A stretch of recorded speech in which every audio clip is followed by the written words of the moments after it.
Ciao a tutti, ok, siamo pronti per andare avanti. Scusate il taglio del video, ma preferisco dividere nettamente i capitoli per non fare tanta confusione. E per chi avesse iniziato a guardare il video da adesso, faccio un brevissimo riepilogo.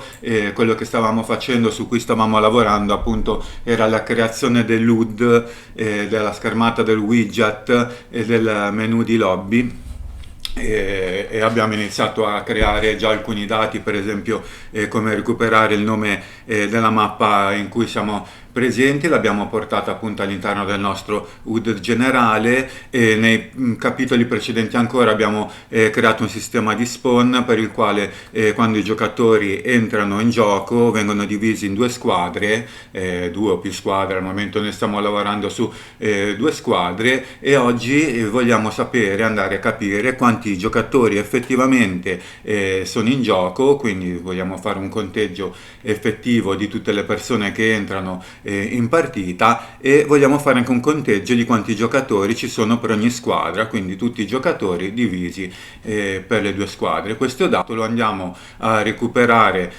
attraverso il game state, adesso lo vedremo, e poi lo riporteremo appunto qui nel nostro widget come abbiamo fatto per il nostro level name. Quindi la prima cosa che andrei a fare è andare a creare appunto il nostro blocchetto nuovo che appunto prende in considerazione il conteggio dei nostri giocatori. Possiamo duplicare direttamente l'altro blocchetto perché comunque sarà molto simile anche se i dati all'interno cambieranno, però iniziamo ad eliminare un po' di lavoro. Quindi questo blocchetto lo possiamo chiamare player counters.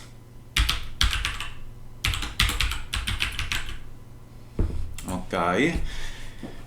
E per chi non avesse seguito ovviamente tutta la procedura, può andare a vedersi il video precedente che comunque è relativamente corto e c'è anche all'interno tutta la creazione dell'HUD in maniera multiplayer replicata, in modo da non fare errori se state appunto seguendo un gioco in cui serve che sia tutto replicato.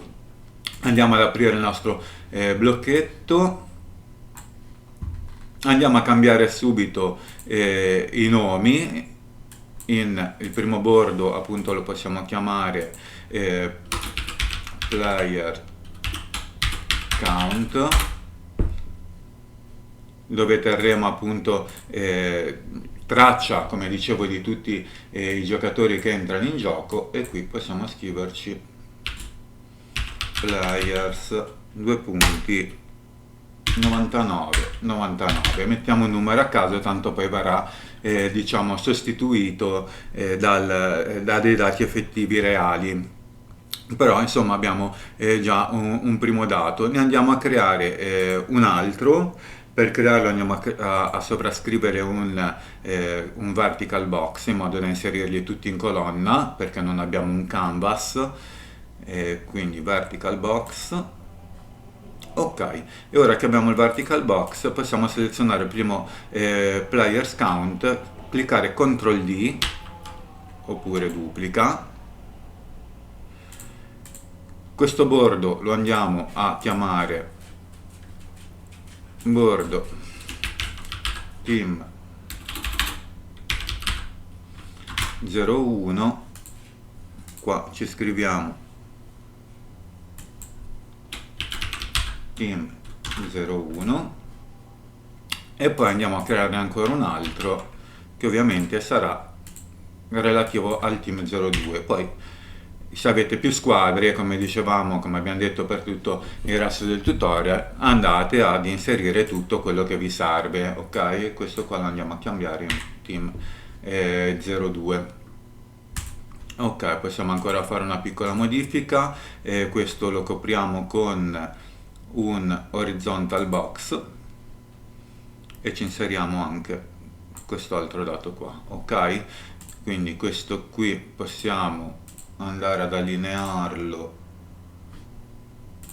centralmente.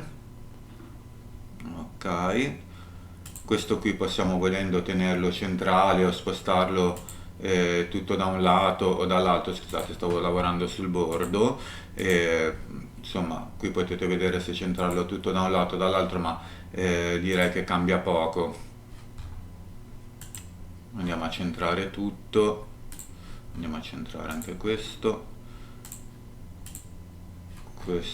è a posto, andiamo a centrare anche questo qui. Ok, se vogliamo fare una cosa un po' più decente aggiungiamo anche degli spazi, quindi spacer, ne aggiungiamo uno qui e ne aggiungiamo uno qui. Ok, gli diamo un po' di spazio effettivamente, quindi possiamo dargli un 10 e qui dargli un 10 dall'altro lato. Ok, in modo che ora non sono proprio appiccicati, poi ve lo potete sistemare come volete, volendo potete anche dividere tutti i blocchetti, crearne tre di blocchi, creare uno riguardante i giocatori totali, uno per la squadra 1, uno per la squadra 2 e poi ve li muovete come volete. Oppure possiamo fare in un altro modo, che è quello di andare a spegnere effettivamente quello che non ci serve. Ovviamente vi occuperà più spazio perché andrà a elaborare ogni volta tutto il calcolo per tutti e tre i widget, quindi la cosa più leggera, diciamo, sarebbe avere tre widget diversi e gestirseli come vogliamo. Ok, lo andiamo a inserire prima ancora di creare il codice all'interno del nostro HUD, così siamo a posto. Nel nostro HUD, come abbiamo fatto per il blocco e livello name, qua scriviamo widget blueprint e prendiamo il nostro player counter, lo infiliamo nel pannello. Come vedete qui compare e come vedete potremo anche averne di più e andare a disattivare alcune opzioni. Ora vi faccio anche vedere come fare. Allora prendiamo il nostro block player counter tanto per cominciare e clicchiamo size sub content, l'allineamento lo facciamo 0,5 0,5, possiamo andarla a mettere per esempio al centro, quindi l'ancoraggio è importante altrimenti vi si muove poi durante tutto il gioco se non è la risoluzione corretta, quindi cerchiamo di andare a bloccare il tutto. Quindi questo lo possiamo mettere posizione a 0 e questo lo possiamo mettere un attimo a 100, molto in alto. Ok, andare a fare una prova. E come vedete qui abbiamo il nostro conteggio dei giocatori, ancora vuoto, ma abbiamo il conteggio. Ora compare il menu lobby perché abbiamo fatto il duplica e non abbiamo ancora cambiato i dati, quindi per cambiare i dati inizialmente intanto possiamo andare a cancellare questa zona qui.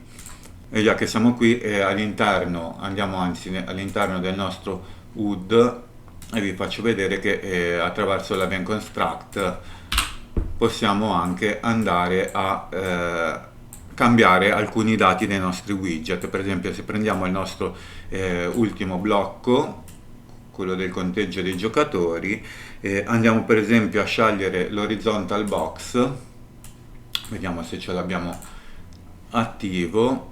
Quindi se io dicessi voglio spegnere per esempio il players counter, potrei spegnere sia il players counter per dire che le due squadre, per esempio se facessi un battle royale potrei spegnere le due squadre che non mi servono e tenere il contatore dei giocatori e basta, anche se facessi per esempio un tutti contro tutti, e viceversa potrei togliere il players counter se faccio una partita a squadre, mi servono le due squadre. Questo potrebbe iniziare a essere un dato in più, ci può stare ma può anche essere superfluo, quindi per toglierlo dobbiamo andare a creare una variabile del nostro bordo e volendo anche una variabile del nostro horizontal box che possiamo anche rinominare e chiamiamolo horizontal box teams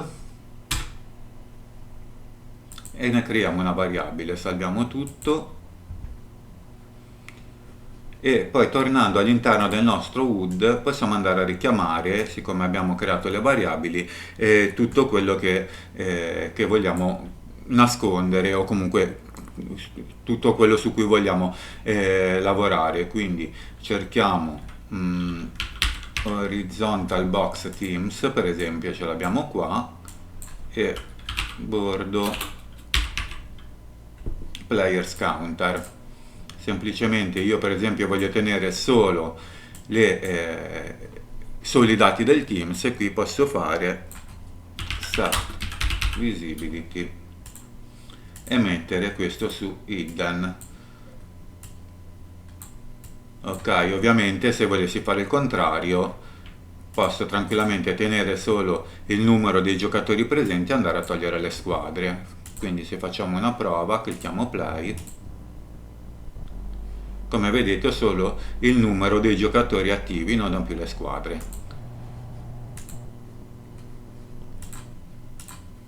Viceversa, ovviamente questo lo potete gestire anche con una variabile boolean e quindi andarlo poi a gestire da altri punti per ottimizzare tutto quanto. Ora noi non lo facciamo perché tanto abbiamo due menu, questo è quello del gameplay e quindi ce lo facciamo un attimo andare bene così. Comunque se volete fare un lavoro un po' più preciso, appunto potete andare a creare una variabile che gestisca il tutto. Ok, al momento questo non ci serve perché vogliamo vedere tutti i dati completi, quindi lo sganciamo. Avete già comunque il progettino fatto se volete fare questa piccola cosa, ma non ci interessa. Quello che ci interessa adesso è tornare nel nostro blocco e andare a creare una sorta di update di questi dati, cioè dobbiamo iniziare a portare dentro dei dati reali all'interno di queste stringhe. Quindi per farlo creiamo un add custom event e lo chiamiamo update players counter. Ok, da qui dobbiamo iniziare ad andare a prendere tutti i dati che vogliamo cambiare, che in questo caso quindi saranno, noi li abbiamo nominati ma li dovremo rinominare per fare un lavoro fatto un po' meglio, quindi questo non è più il level name ma sarà possiamo chiamarlo total players. Questo sarà il nostro team 01 e questo sarà ovviamente il nostro team 02.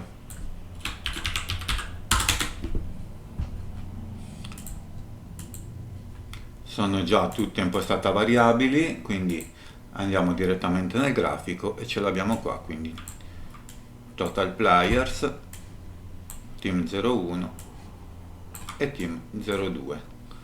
Ok, andiamo a cambiargli il testo, quindi facciamo set text, lo facciamo per tutti, quindi basta semplicemente fare CTRL D per andare a duplicare i valori e poi quello che ci serve è una formattazione perché non vogliamo iscrivere il numero secco direttamente qua, non vogliamo che esca un numero tipo 3, 4, 5, vogliamo che esca tutta la scritta compreso players, due punti, il numero dei giocatori correnti e il numero dei giocatori previsti. Quindi per esempio se noi abbiamo 4 giocatori divisi in due squadre da 2, qua verrà scritto 04, qua 02, qua 02 e qui il dato reale di quanti giocatori abbiamo in campo. Quindi per farlo andiamo a formattare il testo, quindi chiediamo un nodo qua e scriviamo format text, anche questo lo andiamo a duplicare perché ne serve ovviamente uno per ogni testo e andiamo ad inserire una scritta qui all'interno che me la copio che facciamo prima, che è questo dato qui. Se noi scriviamo questa stringa, due punti, current players, ci va a creare il nostro pin, barra, cioè ci crea il pin sotto, total players. Ok, questo qua riguarda ovviamente per solo i players. Quello che dobbiamo fare qui ovviamente è ricreare lo stesso concetto e qui scriverci team 01, CTRL V e qua team 02. Ok, e qui abbiamo diciamo tutta la nostra formattazione. Ovviamente questo non è sufficiente perché dobbiamo andare ad inserire, come dicevo, dei dati reali. Sistemo un secondo rapidamente perché sennò non ci capiamo, poi me lo sistemo meglio dopo, ma già così ci siamo. Possiamo già collegare il nostro update e l'update ovviamente verrà chiamato dal game state che ora andremo a creare, e i dati che ci serviranno appunto li possiamo andare a già richiamare qua. Quindi possiamo andare a creare 4 input.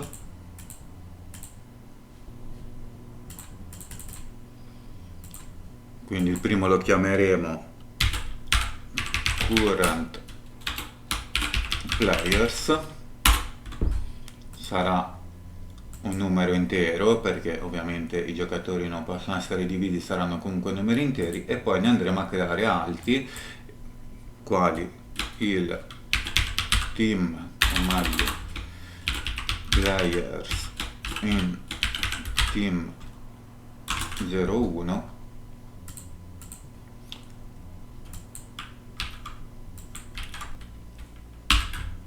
02, e poi l'ultimo, che sarà un dato che dovremo andare ad inserire noi manualmente, sarà i players previsti. Ok, quindi max players. Ok, per il momento chiamiamolo così, max players.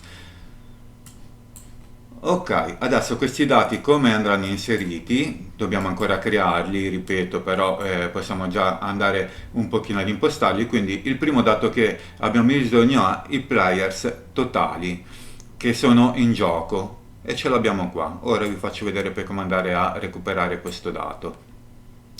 Total players, ovviamente i players che vogliamo che siano presenti in massimo, e le squadre che decidiamo, se noi decidiamo che sono due squadre da due persone, sappiamo che il total players sono 4, quindi questo è il dato che inseriremo noi. Quindi questo nodo verrà formattato con i giocatori totali rispetto ai giocatori previsti. Lo stesso dobbiamo fare per le due squadre. Quindi andremo a prendere players in team e players in team 2, e andremo a prendere il massimo di player totali diviso le squadre che vogliamo che siano. Ok, in questo caso noi abbiamo due squadre. Ora poi andremo a ottimizzare un pochino questo risultato, però lo faremo dopo. Per il momento lavoriamo un attimo così per farvi capire. Quindi noi avremo i players totali che vogliamo, quindi abbiamo detto sono 4 giocatori, diviso le due squadre che abbiamo previsto entrare in campo, e questo dato lo passiamo al total players. Questo dato invece che current players possiamo per esempio chiamarlo players in team. Ok, ho risaltato un attimino, ma lo andiamo a reimpostare. Quindi i players in team saranno questi e i total players saranno questi. Ok,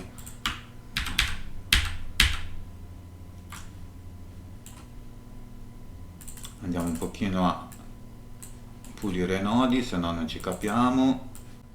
Ok, tiriamo sempre questo qui.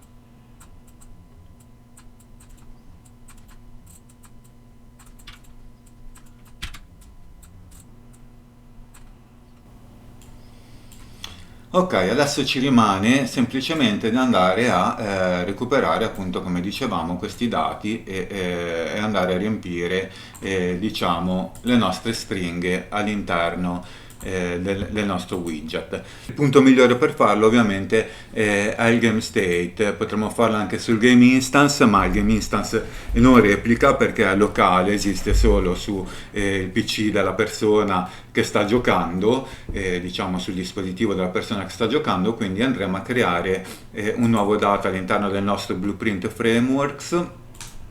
Qui apriamo una cartella Blueprint Game States e andiamo ad aprire anche il nostro game state. Quindi classe Blueprint, tutte le classi game state, e diamo per il momento un nome generico.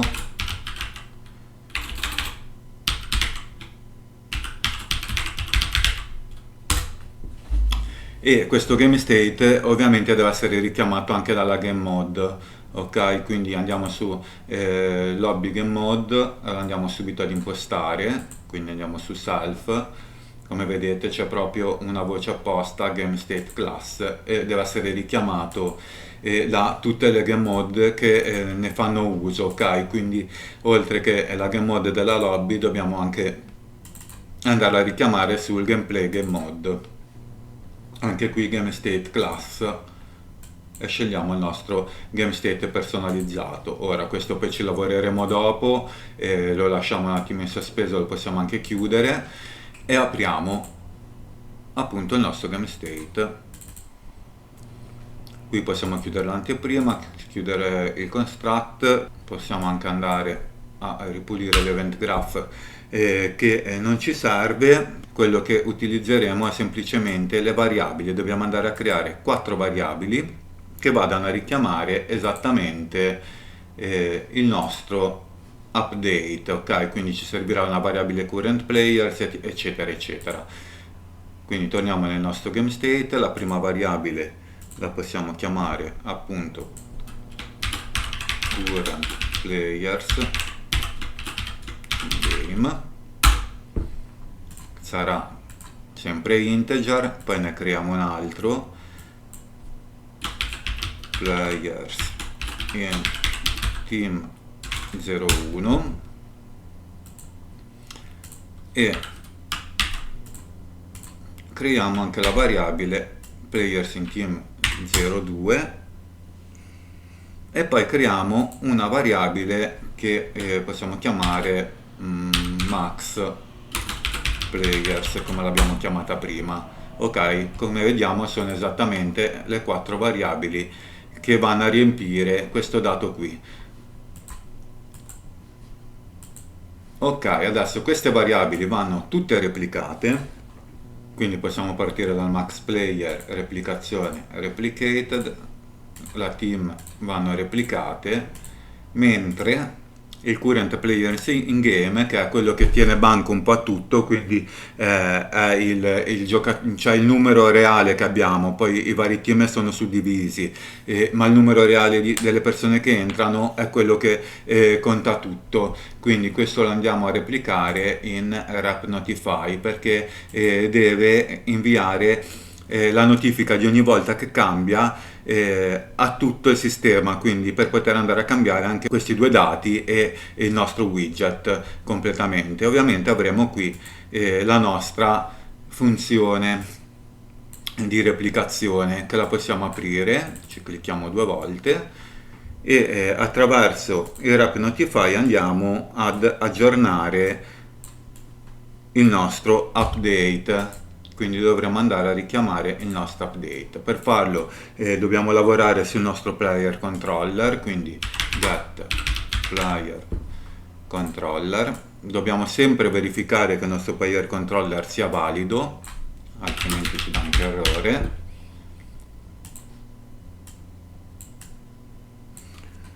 Dobbiamo andare dal nostro controller a chiamare il nostro UD.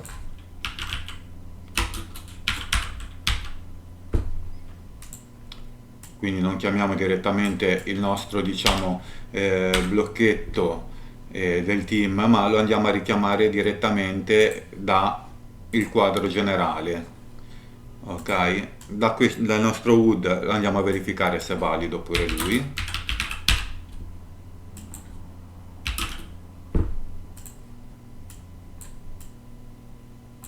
E se anche il nostro UD è valido possiamo andare a chiamare il nostro widget in particolare, il nostro UD in particolare. Questo è l'UD generale preso dal controller, ma noi abbiamo bisogno di quello personalizzato, quindi scriviamo cast UD lobby.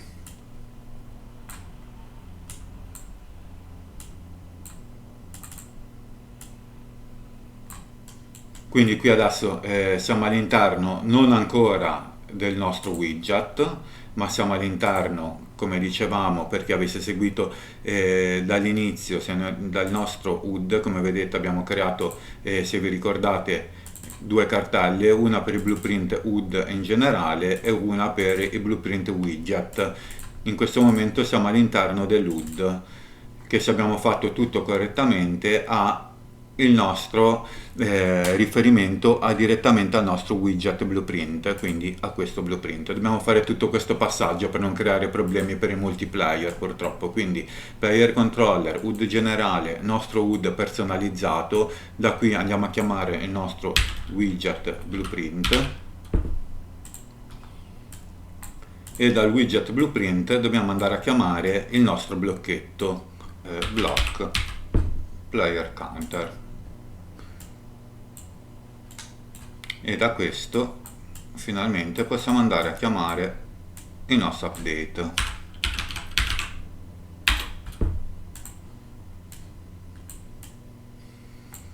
Ok, abbiamo tutto. L'unica cosa che ci rimane da fare è andare a inserire le nostre variabili, quindi current players, team 1, team 2 e max players. Ok, e fin qui ci siamo, ma i dati ovviamente sono ancora vuoti perché non abbiamo ancora recuperato niente. Ok, finora abbiamo solo impostato, ricordando un po' tutto, quindi il nostro HUD lobby, che ha preso la sua parte visiva da il nostro blocco. Il nostro blocco, nella sua parte visiva, ovviamente nel graph, va ad impostare dei dati per riempire queste stringhe attraverso un nodo custom event update di queste stringhe. Abbiamo già creato tutta la formattazione in modo che venga poi scritto correttamente una volta che gli arriva il dato, e abbiamo iniziato a creare il punto da dove devono essere presi questi dati. Cioè abbiamo creato la game state. Dalla game state abbiamo creato le 4 variabili che ci servono, i 4 dati che ci servono per aggiornare il nostro widget, e attraverso il wrap notify appunto l'abbiamo aggiornato con queste variabili. Contiamo adesso però che queste variabili sono ancora vuote, perché nessuno gli dice cosa va inserito all'interno di questo, e quindi ce ne occupiamo subito attraverso il game mode. Quindi questo possiamo chiudere. Teoricamente potremmo quasi chiudere tutto perché abbiamo già impostato più o meno tutto, ma teniamo un attimo aperto nel caso ci fossero problemi. Allora, il dato principale che dobbiamo prendere ne deriva da questa zona. Cioè ogni volta che viene fatto un login entra un giocatore, come abbiamo già visto l'abbiamo divisi già per squadra, quindi sappiamo chi entra, chi non entra, e abbiamo anche salvato una variabile nel game instance che tiene traccia appunto del giocatore entrato e di quale squadra appartiene. Quindi da qui possiamo adesso andare a ricavare il nostro calcolo. Spostiamo un secondo un po' le cose che ci sono, perché abbiamo bisogno, scusate, di spazio.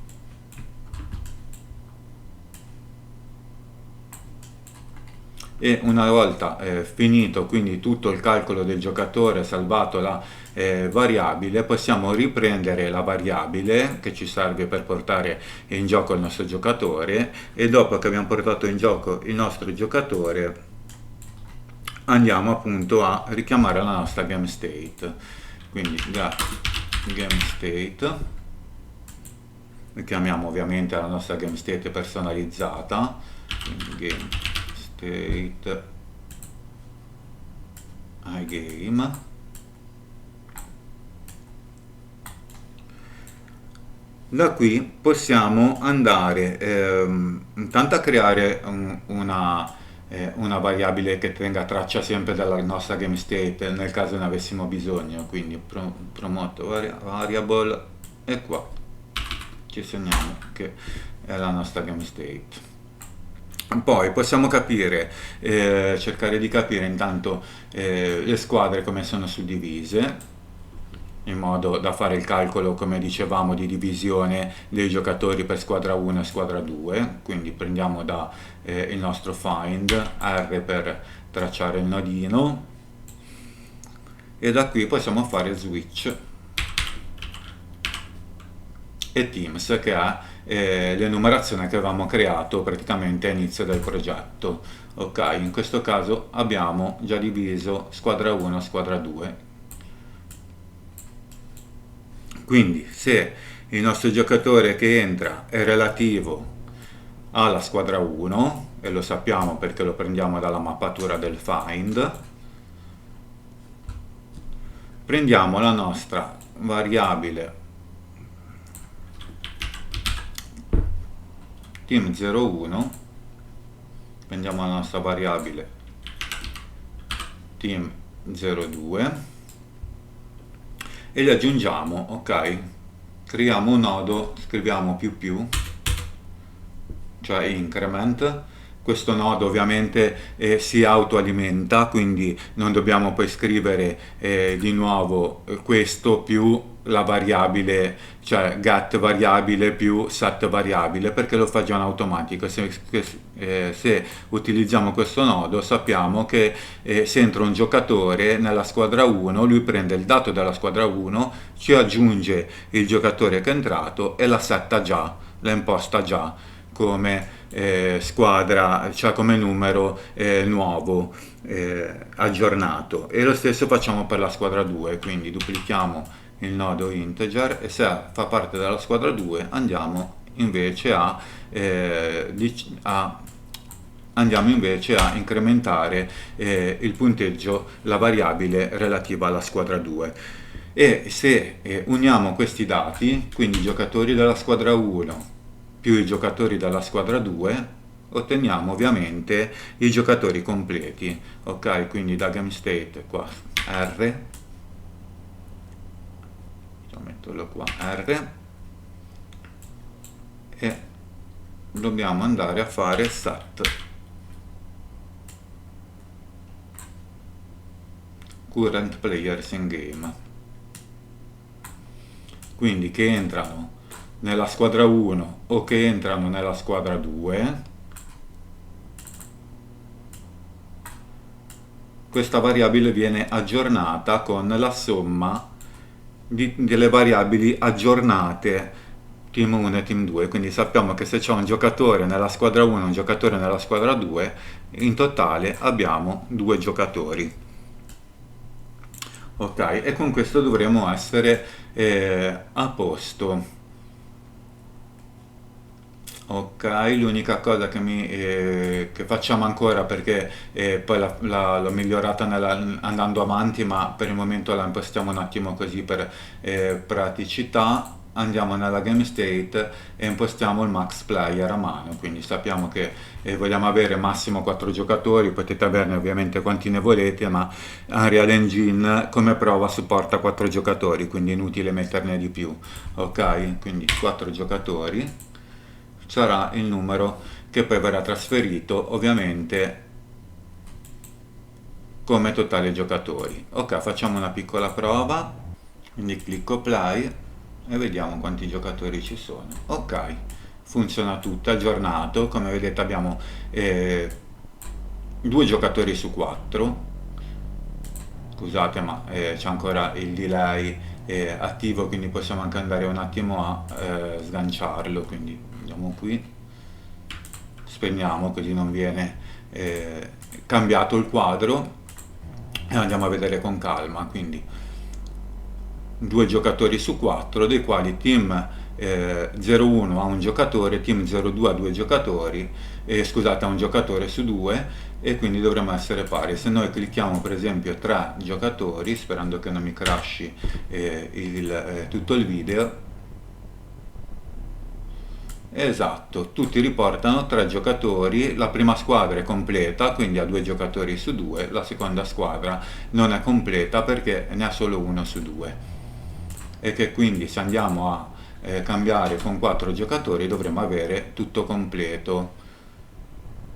Ok, come vedete ci mette un po' a caricare, bisogna stare anche all'occhio bene ai delay, ai tempi di delay. Comunque funziona tutto alla perfezione, quindi 4 giocatori su 4, partita completa. In questo caso potremmo per esempio far partire il timer alla partita, ma questo poi lo vediamo dopo. 2 giocatori su 2 nella squadra 1, 2 giocatori su 2 nella squadra 2.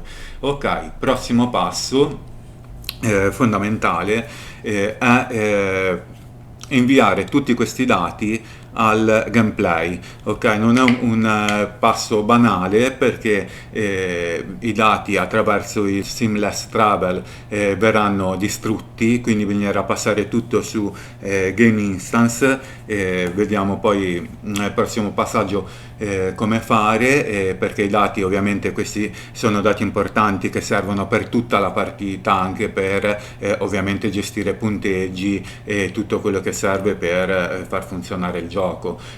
Quindi sarà un passaggio importante il prossimo, e andremo quindi a creare l'HUD del gameplay, e poi finiremo di fare il passaggio tra lobby e gameplay attraverso il nostro timer, e poi andremo più avanti, ci sarà ancora un po' di tempo, ma andremo a sistemare il nostro progetto, il nostro menu proprio a livello grafico, e lo porteremo in multiplayer effettivo online. Ok, però ci vorrà ancora qualche puntata di tutorial. Per il momento vi saluto, ci vediamo sul prossimo video, dove andremo avanti appunto sempre con la stessa sezione. Come dicevo, trasferiremo i dati da lobby a gameplay. Grazie a tutti, a presto.